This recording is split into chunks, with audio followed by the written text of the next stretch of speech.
Merci Madame la Présidente.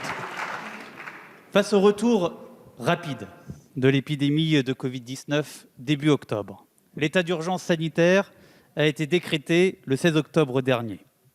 Sans ce texte, il se terminerait le 16 novembre, dans quelques jours.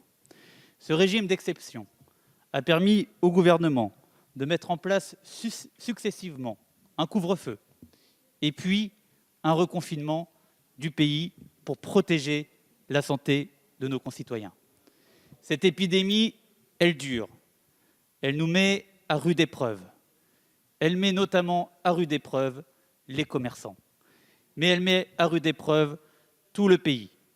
Et avant tout, nos soignants.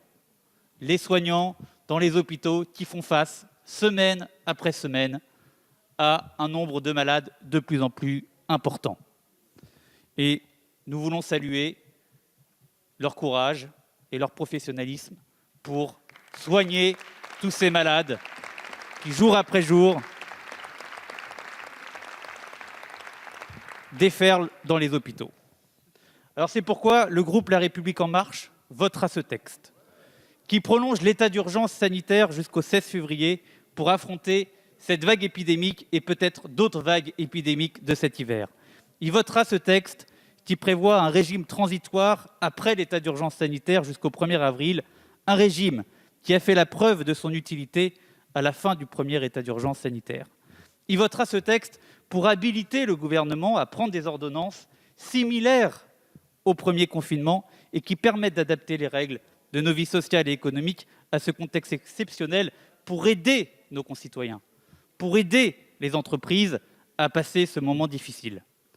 Alors, après ces débats que nous avons eus, notamment hier, oui, nous pouvons saluer la grande mobilisation de nos collègues de l'opposition.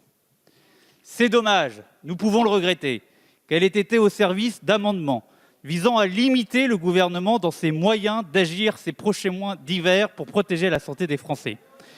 Et ils sont très nombreux à en faire une priorité absolue. Cette priorité de la protection de la santé de nos concitoyens, c'est celle du gouvernement, c'est aussi celle de sa majorité.